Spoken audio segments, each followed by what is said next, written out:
aí, olha essa sequência de cenas que vocês acabaram de assistir. Elas dão o tom do episódio de hoje. A gente vai falar sobre os 30 anos de Pulp Fiction, Tempo de Violência. Adoro esse subtítulo maravilhoso. Sejam bem-vindos ao podcast do Papo de Cinema. E a gente pede, antes de qualquer coisa, antes da gente apresentar quem está aqui, a gente falar sobre qualquer coisa, que você se inscreva, por favor, aqui no canal se você estiver no YouTube, dê o curtir no vídeo, e se você estiver nos ouvindo ou nos vendo nas plataformas de áudio, você, por favor, vá lá e dê as 5 estrelinhas na sua plataforma, porque a gente cada vez ranqueia melhor, de acordo com o engajamento de vocês, tá certo? Agora sim, eu sou Vitor Hugo Furtado e este é o Robledo Milani, editor-chefe do Papo Cinema, e a gente vai falar de Pulp Fiction. Robledo Milani, um filme que tu assistiu no cinema e eu não pude porque eu tinha 6 meses.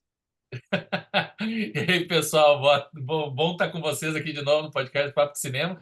Isso para falar de um aniversário, né? De vez em quando a gente consegue lembrar dessas efemérides, uma palavra que certamente o nosso amigo Marcelo Miller gostaria, né? Essas datas especiais. 30 anos de Pulp Fiction, exato, né, Vitor? Eu era um bebê, mas não tão bebê quanto você. Eu era um jovem, imberbe, né? Começando na vida, mas sim, eu me lembro quando o filme entrou em cartaz nos cinemas e eu pensei, pô, que filme é esse? Vamos lá ver que filme é esse. E foi assim que meu primeiro contato com esse clássico, que 30 anos depois segue tão vivo quanto naquela época. Cara, é tanta coisa pra gente falar sobre Pulp Fiction, né, Robledo? A gente vai falando e vai se lembrando. Mas eu acho que é interessante, primeiro, só para pincelar o primeiro contato que eu tive com esse filme, eu era uma criança de 7, 8 anos e um primo meu tinha o CD da trilha sonora que foi amplamente difundida na época, né, do lançamento, ao longo dos anos 90, início dos anos 2000, principalmente. Eu achava que Pulp Fiction, para te ter uma ideia, era uma coletânea de faixas. Eu não imaginava que era um filme. Anos depois é que eu fui entender. E eu vou ser bem sincero para ti, vou aproveitar esse episódio. No episódio do Planeta dos Macacos, tu falou que tu tinha uma relação muito íntima com o Planeta dos Macacos. Foi o filme que te abriu para o mundo da crítica de cinema. E eu vou te dizer que Pulp Fiction é o filme que tem uma ala da crítica de cinema que adora não gostar desse filme, né? De tão pop que ele ficou. Mas foi o filme que meio que abriu assim os meus caminhos para outros tipos de cinema. Eu era bem acostumado com cinema convencional. Enfim, claro, quando eu digo cinema convencional, é cinema norte-americano blockbuster, né? Dentro de indústria. Mas olha só, a gente está falando de um filme hollywoodiano. Mas é um filme que se ramificou de alguma forma. Foi o filme cult que levou o cinema independente para o mainstream, digamos assim. Então foi o filme que meio que abriu os meus caminhos, e acho que de tantos outros, né, da geração aconteceu a mesma coisa. Mas sobre Pulp Fiction, Roberto, eu quero que a gente comece conversando, porque tu já deu curso sobre Tarantino, sobre Pulp Fiction, então eu acho que tu é a pessoa certa também para a gente conversar, e é um filme que a gente vai fazendo checklists, né? Sucesso de bilheteria, checklist.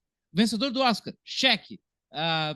Rompeu geração, influenciou gerações, cheque. É ótimo, a crítica amou, cheque. Sabe? Então, é tanta coisa para falar, e eu gostaria que tu dissesse, Robledo, para além disso, acho que Pulp Fiction não foi o filme, não foi, o cinema independente já existia antes de Pulp Fiction, né? Não inventou a roda nem nada, mas eu acho que, como eu disse anteriormente, foi o filme que trouxe essa ideia, que trouxe esse tipo de cinema pouco menos convencional para um âmbito comercial, né? Muitos diretores, isso é sabido, agradecem, entre aspas, ao Tarantino por ter levado esse tipo de cinema para o cinema convencional. A gente pode estar Paul Thomas Anderson, Jim Jarmusch, os próprios irmãos Coen, né, Robledo?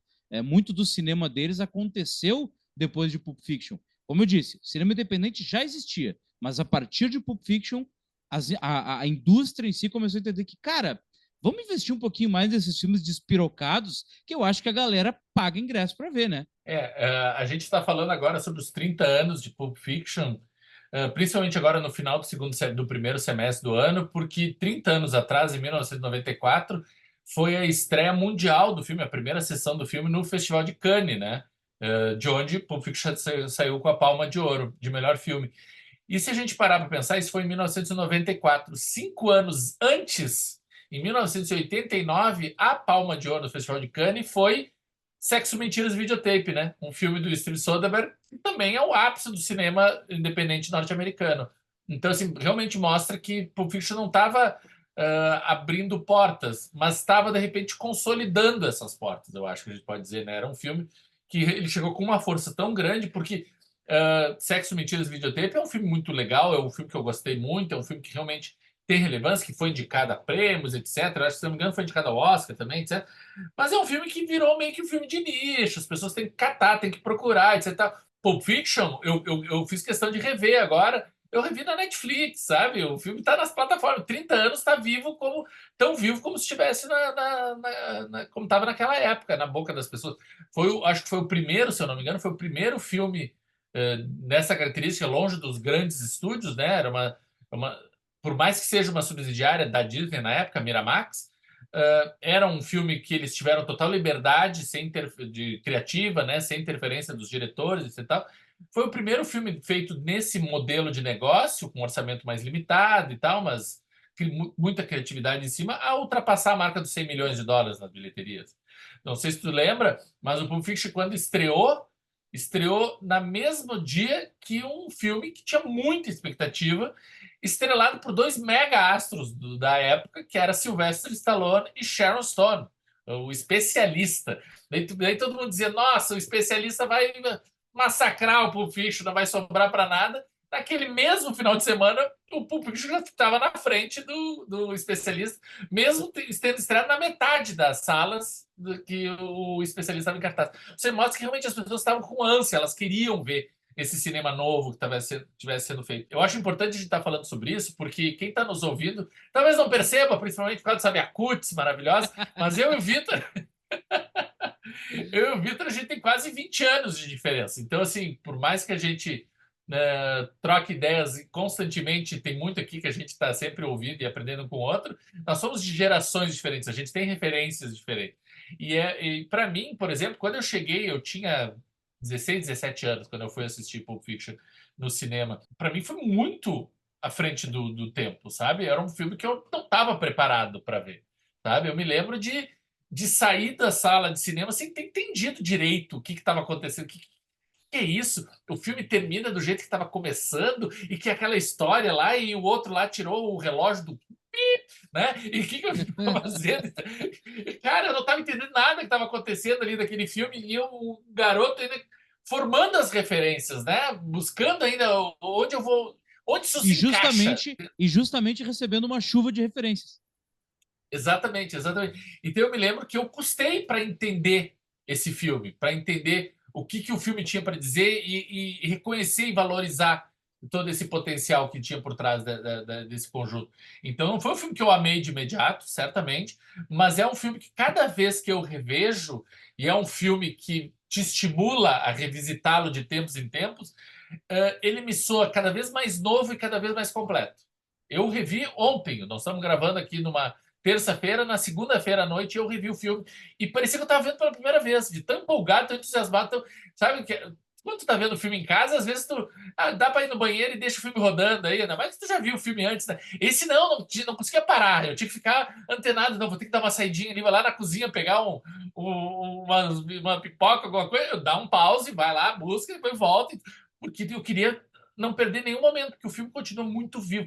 E tem uma outra coisa, eu acho que eu posso trazer, em algum momento a gente pode desenvolver isso aqui melhor, mas eu e o Vitor, teve um tempo atrás, a gente estava discutindo o conceito de clássico, né? O que é clássico? Se um filme é clássico ou não é clássico? E uma das coisas que a gente meio que chegou à conclusão é que o clássico, a gente precisa de um certo distanciamento temporal, né? A gente não precisa. É difícil quanto é contaminado pelo momento, né? De que aquilo está sendo acontecido, está acontecendo.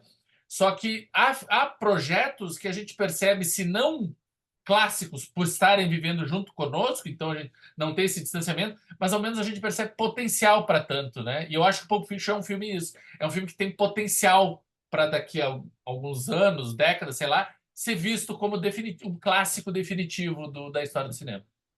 Eu acho engraçado isso, né? Porque, claro, a gente sempre tende a achar que tá vendo uma coisa muito revolucionária, e isso também fala junto com uma coisa que o Marcelo, nosso colega, sempre fala, né?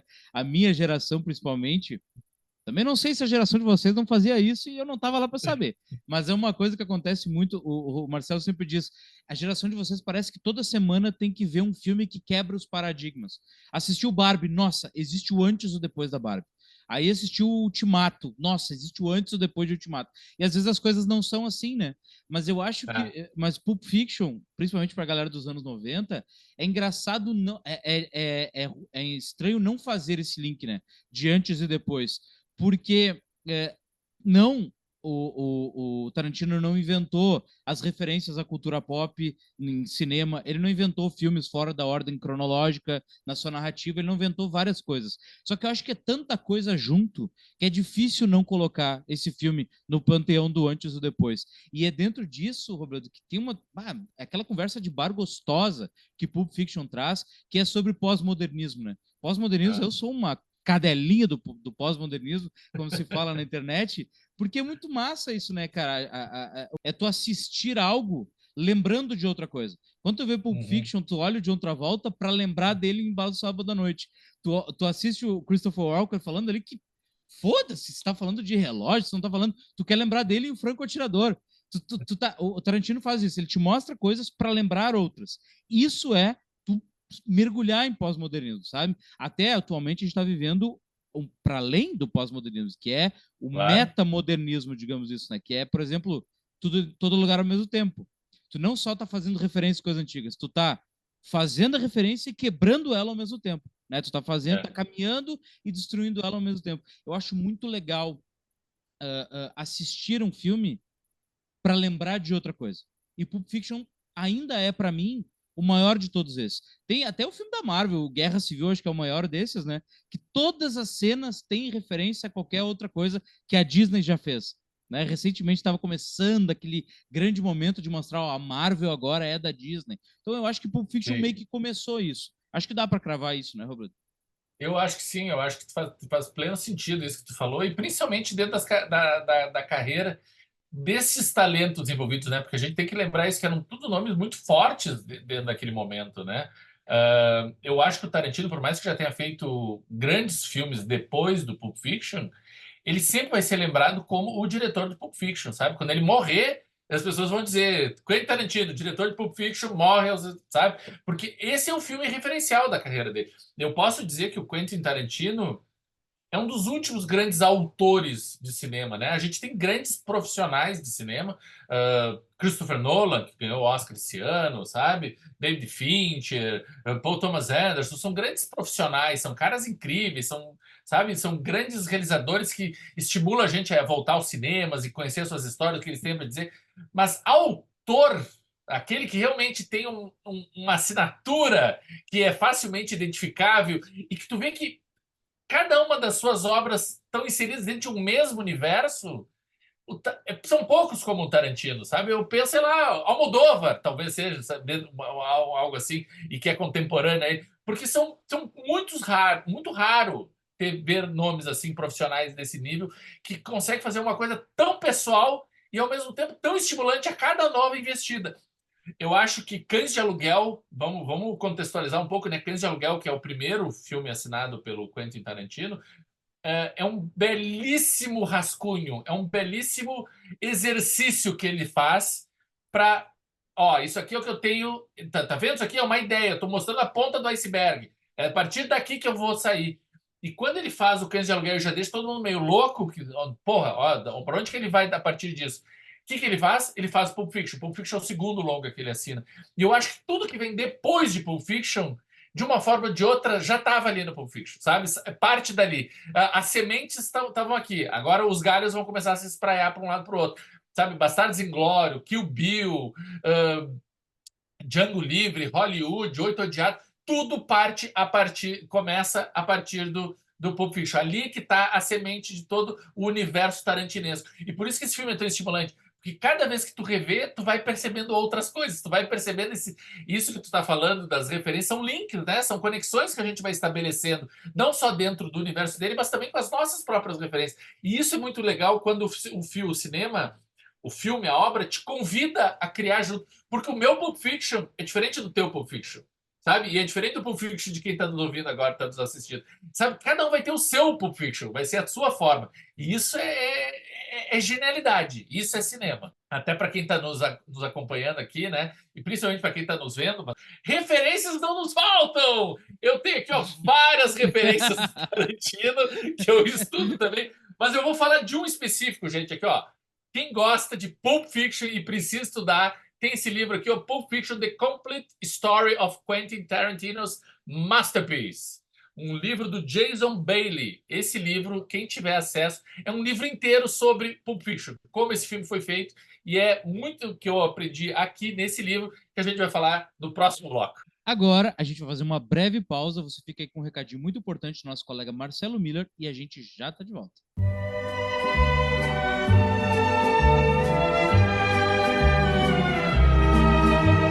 Olá pessoal, aqui é Marcelo Miller, editor do Papo de Cinema, e você está acompanhando o nosso podcast. Agora, porém, estamos dando essa respirada na conversa, não apenas para retomar o fôlego. Aliás, o bate-papo tá bom demais, não é mesmo? Mas também para lembrar você de que esse espaço também é seu, você sabia? Exatamente, pois os parceiros do Papo de Cinema tanto podem sugerir os temas a serem debatidos nesse momento de troca e discussão, como também negociar conosco inserções comerciais divulgando seu produto, evento, filme ou marca. Bacana, hein? Fale com a gente, mande um alô por aqui, por qualquer um dos nossos perfis nas redes sociais, e você sabe, estamos no Instagram, no Twitter, no Facebook ou mesmo lá no site pelo nosso e-mail papodecinema@papodecinema.com.br. Estamos esperando pelo seu contato, viu? Tenho certeza que vai ser massa demais contar com você ao nosso lado, tornando esse Papo de Cinema ainda mais amplo e diverso. Bora lá?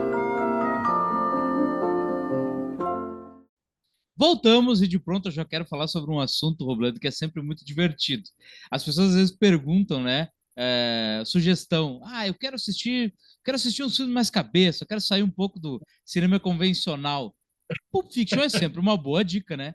Pulp Fiction é sempre uma boa dica, né? Ainda que ele esteja lá seja o topo do iceberg, é uma boa dica para a partir dali tu começar a descendo o subterrâneo. Então, eu espero que eu vou devolver essa pergunta para o Vitor, porque aquilo que a gente estava falando no primeiro bloco, das nossas diferenças geracionais, para mim, gente, para vocês que estão nos acompanhando, o Pulp Fiction sempre foi isso, o início de conversa. Pulp Fiction é a referência máxima, é a pedra, né, o alicerce do que vem depois. Só que uns dias atrás eu estava conversando com o Vitor, e agora ele vai explicar isso aqui para nós que tá ouvindo. Que eu falei isso para ele, ele disse, não, mas comigo, meus amigos, não é assim. Eu disse, como assim? Dele, não, tem amigos que dizem que o melhor filme do Tarantino Era Uma Vez em Hollywood, Django Livre, Bastardos Inglórios. Eu assim, cara, esses filmes, tudo bem, são ótimos, são muito bacanas, mas como assim Pulp Fiction não é? E ele falou, né, e eu concordo, tem muita gente que resolve torcer o nariz, né? Pulp Fiction não é tudo isso, Pulp Fiction é isso, Pulp Fiction vocês superestimados. Vitor, fala dessa turminha nova que não sabe nada e fica dizendo que Pulp Fiction não é tudo isso. Como é possível isso acontecer? Eu acho que o Pulp Fiction é engraçado, porque o que a gente tem que fazer? Eu já fiz umas 5 vezes e eu acho divertidíssimo. Aliás, é o ápice da vida do jornalista e crítico de cinema, né, Robledo? Eu quero assistir esse, mas tu vai ter que ir lá em casa e assistir do meu lado. E eu, beleza, pode comprar, faz a pipoca, compra a comida que eu vou. E não é divertido a gente assistir do lado e a pessoa pausar. Tá, agora me explica. Não é questão de explicar, nós vamos contextualizar e tal, né? Pelo amor de Deus, também não vamos achar que aqui só tem palestra aqui, que não é assim. Mas isso contextualizar, explicar, e é legal fazer isso. Eu já fiz isso umas 5 vezes com amigos diferentes. E a partir do que tu vai contextualizando, tu vai explicando, tu vai trazendo um pouquinho, isso faz referência a tal coisa, pensa que nós estamos em 1994, não estamos em 2000 e tanto, e tal. É muito divertido de fazer isso. Mas isso não é, isso é verídico. Muitos dos meus, eu sou nascido em 1993 e muitos dos meus colegas millennials, o filme preferido do Tarantino, principalmente quem é de fora da bolha do cinema, é Django. Mas eu acho que porque Django, de todos os filmes do Tarantino, eu acho que mais conversa com esse cinema clássico que a gente conhece, né? De início, meio, fim, uma coisa assim. É uma aventura mais coesa, digamos assim, né? A gente acompanha a jornada desse personagem do início até o final. Mas eu inevitavelmente, não tem como. Eu acho que o Pulp Fiction é o melhor de todos por tudo isso que a gente falou e que ainda vai falar. E uma dessas coisas, Roberto, que era a pergunta que eu ia te dizer, é quando esses meus colegas millennials às vezes me perguntam, tá, eu vou assistir então, já que a partir desse vai se ramificar. Qual é a história do filme? E eu, Ah, a primeira pergunta foi tão fácil, a segunda vai ser tão difícil, porque é isso, né, Robledo? Dentro daquilo que a gente estava conversando no primeiro bloco, Tarantino Sim. é o Pulp Fiction é essa colagem de coisas, né, que o Tarantino propõe e que não dá pra gente meio que contar uma história. A gente tem o personagem do Bruce Willis, que é o Butch, que é aquele boxeador, enfim, que tem que meio que enfrenta a sua ética, mas ele também precisa de dinheiro. A gente tem o personagem da Mia Wallace, da Uma Thurman, que é aquela femme fatale, sabe, diferenciada, enfim, que é esposa do personagem do Ving Rhames, que é um mafioso. Então, todas essas coisas que vêm junto com isso, né, reboque. Aí nós temos a dupla principal, entre aspas, que é o Jules e o Vincent, né, que é o John Travolta e o Samuel Jackson, que são dois Não, o matadores de contrário, né? aluguel.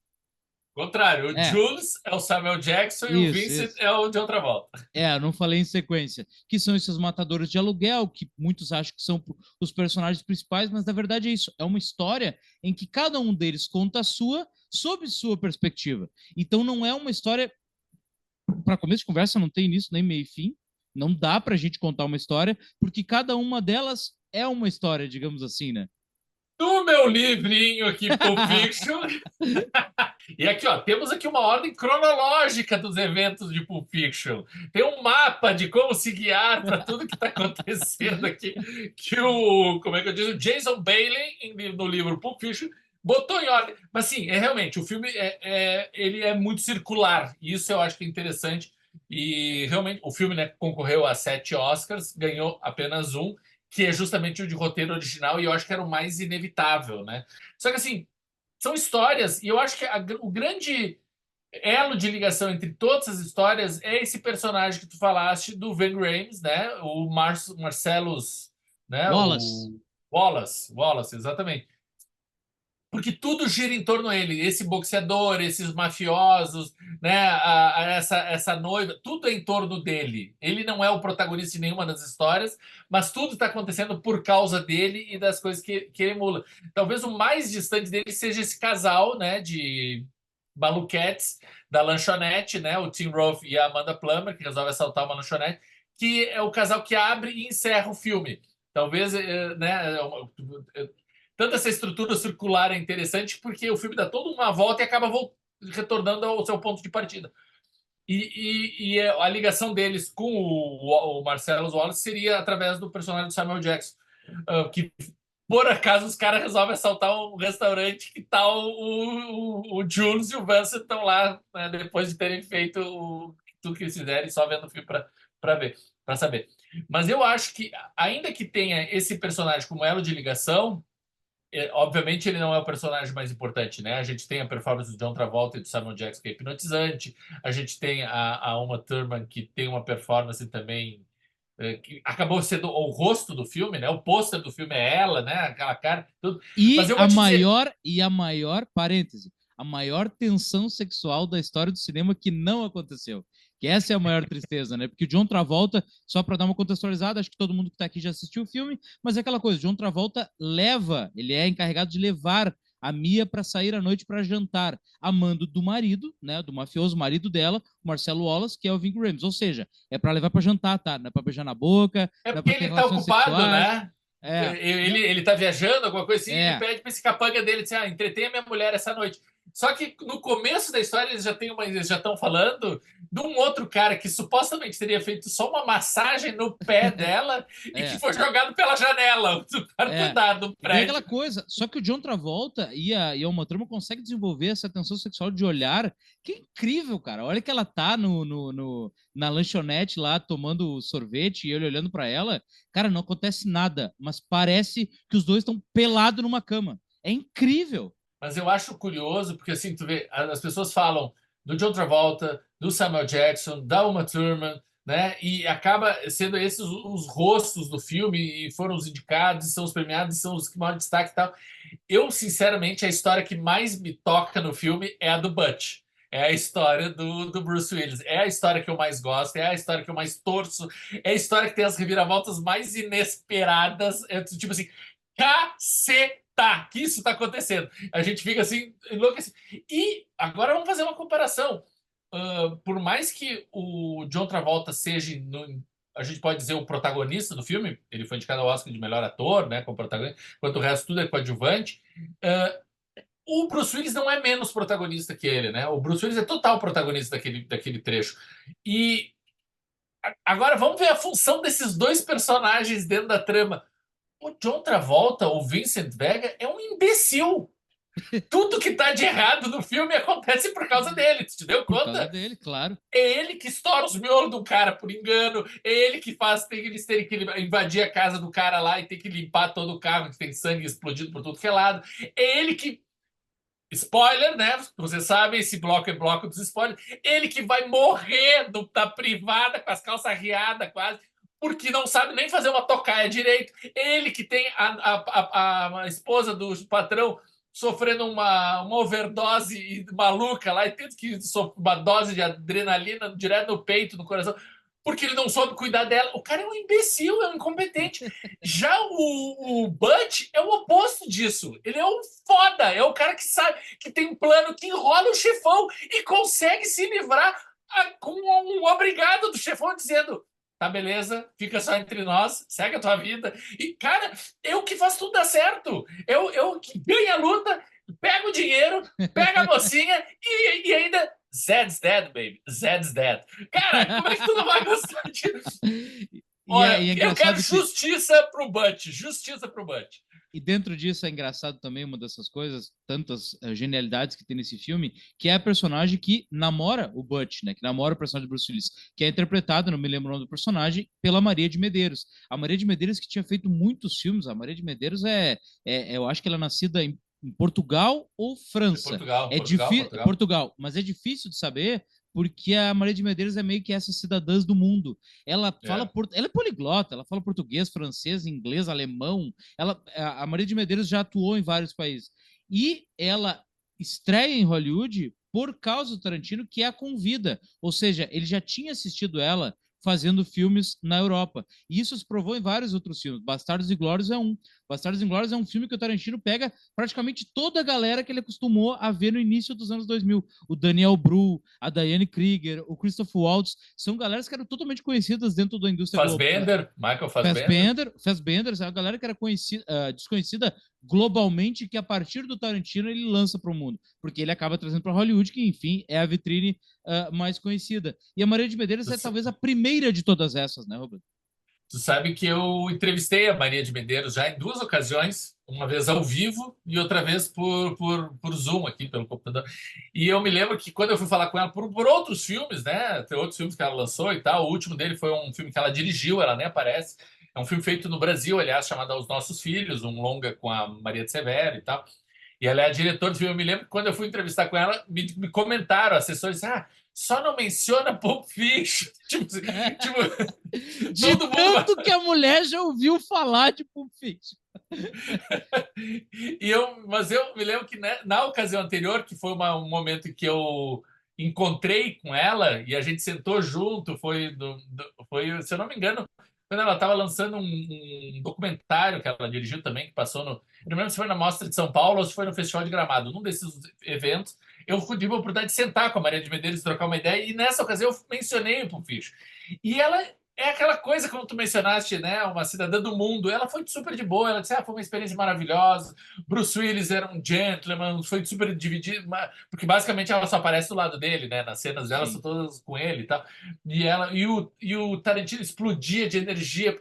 O Tarantino tinha 30 anos, era um guri começando, era um piá começando essa carreira.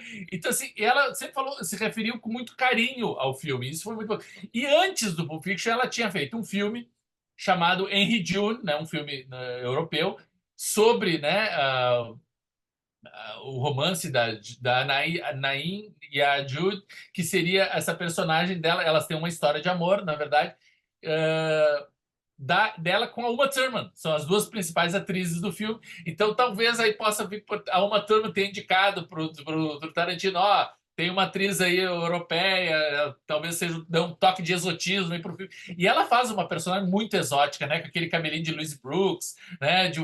Falando de um jeitinho meio doce, mas volta meio se irrita e parece chorando meio que uma criança e tal. Então ela tem uma coisa muito bacana, assim, e ela cria uma dinâmica junto com o personagem do Bruce Willis, muito interessante, porque ele pode se explodir com ela, ele pode debochar dela, ir lá pela cena do banheiro, que ele debocha, só que ao mesmo tempo ele tá do lado dela, ele entende, ele vai fazer o mundo para pegar ela e seguir do lado, sabe? Então é muito bacana essa história entre os dois e como a coisa vai se desenvolvendo. Por isso que é uma história que, para mim, é a história mais completa do filme. Por mais que a mais revolucionária, que acaba ficando até pro seu início e o fim do filme, seja a do Jules e a do Vincent, a história do Butch é a que me pega mais forte, é a que me deixa mais ligado, até pelas reviravoltas e pelas...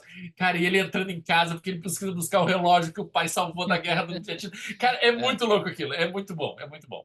E é engraçado também, né, Robledo, falando já também dos artistas envolvidos, porque o Tarantino meio que revitalizou com esse filme a carreira de muitos deles. Eu acho que, principalmente o Samuel Jackson e a Uma Thurman, que explodiram de vez, né? Samuel Jackson, bom, ele faz o mesmo papel até hoje, incrivelmente, né? E muito bem. E muito bem. E o John Travolta era um cara que já tinha vivido os seus grandes momentos, né? Com Grease, com Embalo do Sábado à Noite. E a partir dali, Robledo... Pois é, ele estava fazendo filme de bebê falante, né? Ele já estava assim numa decadência total, assim, parece que meio que... E foi um papel super disputado, né? Porque na hora, quando as pessoas leram o roteiro, era um papel que o mundo inteiro queria fazer. E o estúdio tentou botar Tom Hanks para fazer esse papel, sabe? Todo mundo... E não, vamos fazer, até que ele tinha outros nomes, etc e tal, e ele acabou optando pelo John Travolta, um cara que já estava, tipo, no ostracismo, as pessoas já nem lembravam mais muito bem. Era um cara que fazia comédia para a sessão da tarde, não era um astro viável, econômico, comercial e tal. E ele manda muito bem, tanto que é indicado ao Oscar de melhor ator de novo e tal. Então é um cara que explode, volta para os holofotes e ele começa a fazer um sucesso atrás do outro depois do Pulp Fiction. É curioso porque não é ele que viabiliza o filme, né? Na verdade, o astro que, a partir do momento que disse sim e topou, e daí, todos os sinais verdes se acenderam e eles conseguiram o orçamento e o filme andou, foi o Bruce Willis, na verdade, né? Que a gente estava falando do Butch. O Bruce Willis, que estava super em alta, era um cara que começa na televisão, né? Começa fazendo filmes para TV, seriados, né? Gato e o Rato, etc. E que ganha muito sucesso e passa para TV. Ele faz um dos poucos nomes, ao menos naquela época, que consegue fazer a transição da televisão para o cinema, né? Porque ele vai fazer Duro de Matar, que já é um mega sucesso. Ele está fazendo Duro de Matar 1, Duro de Matar 2. Então ele está muito em alta e o cara dá uma guinada na carreira, né? Imagina, o cara vem da televisão, que é o mais popular possível. E daí ele vai fazer um baita blockbuster que explode bilheteria, etc. E ele resolve fazer um filme pequeno, independente, norte-americano, sabe? Dá uma guinada. E é o protagonista de uma história que, como a gente falou, a gente super curte. E tanto que ele volta a trabalhar com o Tarantino depois no Grande Hotel, né? Aquele filme de episódios. Tem um deles que é com o Bruce Willis também. Então é uma parceria que dá certo e eu acho bacana ver essa dinâmica. Ele pega um cara que estava quase esquecido, como Travolta, um cara que ninguém conhecia basicamente, que era o Samuel Jackson, e um outro que estava super em alta, como o Bruce Willis, e os três funcionam super bem dentro do filme. O John Travolta é legal que tu falou do personagem dele, porque tem bom, esse filme tem 1 milhão de histórias, né, de bastidores, mas uma delas é que o Lawrence Bender, que é um dos produtores do filme, estava lendo o roteiro, né, do Tarantino, e daí o que ele mais tinha gostado era do Vincent Vega. E ele estava lendo, e lá pelas tantas o personagem, por favor, né, pessoal, spoiler de 30 anos, ele morre, tá? E daí o Lawrence Bender fala para ele assim, ele para de ler e pega o telefone e diz assim, tu é louco? O cara morreu, o melhor personagem do filme morreu, como isso? Não sei o quê. Aí o Tarantino só diz assim, calma, segura, ele vai voltar. Como que ele vai voltar se ele morreu? Ele tomou um monte de tiro na barriga. Calma, continua lendo. E o resto, quem assistiu o filme já sabe, o cara volta pro filme. Como assim? Ele ressuscita? Não, calma, ele volta pro filme. Esse é o spoiler. E quem mata ele é o Bruce Willis, que esse aí é o fodão da história, é o que sabe o que está fazendo. E não tem nem de outra volta no caminho dele que ele não resolva.